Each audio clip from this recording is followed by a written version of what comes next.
নমস্কার। আজ আমরা জানব 1857 সালে ঘটে যাওয়া সিপাহী বিদ্রোহের প্রায় 33 বছর আগে 1824 সালে ব্রিটিশ ইস্ট ইন্ডিয়া কোম্পানির বিরুদ্ধে দক্ষিণ ভারতের কিত্তুর অঞ্চলে ঘটে এক অনন্য বিদ্রোহ, যার নেতৃত্বে ছিলেন এক অসাধারণ নারী, রানী চেনাম্মা। রানী চেনাম্মা 1778 সালে 23 অক্টোবর কর্ণাটকের বেলগাম জেলায় জন্মগ্রহণ করেন।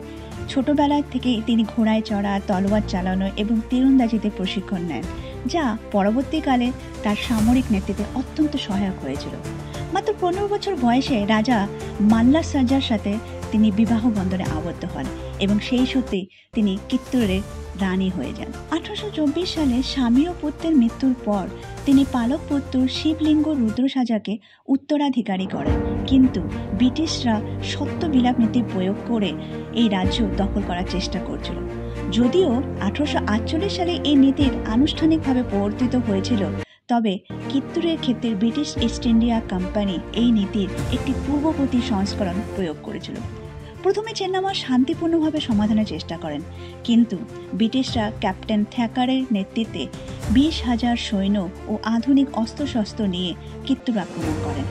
রানী চেনাম্মা ও তার সেনাপতি সাঙ্গলি রায়াপ্পা এবং গুরু সিদ্দাপ্পার সহায়তায় বীরত্বের সাথে কিত্তুরের দুর্গ রক্ষা করেন। ঐতিহাসিক আর.এস. মুগালির লেখায় বলা হয়েছে, তিনি তলোয়ার ও তীর নিয়ে নেতৃত্ব দেন এবং তার সেনায় ছিল বহু সাহসী মহিলা। কিত্তুর দুর্গে এ সময় নারীরা গরম তেল, পাথর ও তীর ছুঁড়ে আক্রমণ প্রতিহত করতেন। প্রথম দফায় ব্রিটিশদের পরাজিত করা হয় এবং কর্নেল থ্যাকার এই যুদ্ধে নিহত হন। 1824 সালে ডিসেম্বর মাস নাগাদ ব্রিটিশরা কর্নেল ডিকের নেতৃত্বে আরও বড় সেনাবাহিনী পাঠায় ও কিত্তুর দুর্গ অবরোধ করে ভারী গোলাবর্ষণ শুরু করে দেয়। ফলে রানীর সেনাদের অস্ত্র ও খাদ্য সরবরাহ বিচ্ছিন্ন হয়ে পড়ে। কিত্তুরের সেনারা বীরত্বের সাথে লড়াই করলেও সংখ্যা ও অস্ত্রের শ্রেষ্ঠতার কাছে তারা পরাজিত হন। কিছু বিশ্বাসঘাতকতার ঘটনাও কিত্তুরের পরাজয়ের ভূমিকা রাখে। 1825 সালের শুরুতে রানী চেনাম্মা বন্দী হন এবং তাকে বেলহঙ্গাল দুর্গে আটকে রাখা হয়। সেখানে 21 ফেব্রুয়ারি 1829 সালে তিনি শেষ নিঃশ্বাস ত্যাগ করেন। রানীর বিশ্বস্ত সেনাপতি সাঙ্গলি রায়ান্না ছিল ব্রিটিশদের কাছে এক মূর্তিমান আতঙ্ক।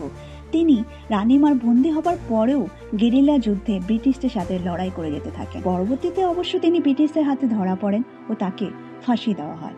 রানী চেনাম্মার এই যুদ্ধ শুধু একটি সামরিক সংঘর্ষ নয়, ছিল ঔপনিবেশিক শক্তির বিরুদ্ধে স্বাধীন চেতা মানুষের প্রতীকী প্রতিরোধ। তার বীরত্ব ও আত্মত্যাগ কর্ণাটক এবং ভারতের সর্বত্রই একটি অনুপ্রেরণার প্রতীক। প্রতি বছর অক্টোবর মাসে কর্ণাটকের কিত্তুর উৎসব পালিত হয়, যেখানে রানী চেনাম্মার বীরত্ব ও আত্মত্যাগকে স্মরণ করা হয়। ব্রিটিশদের বিরুদ্ধে রুখে দাঁড়ানো এই নারী বিদ্রোহিনীর গল্প কেমন লাগলো আপনাদের মতামত কমেন্টে অবশ্যই জানাতে পারেন। নমস্কার।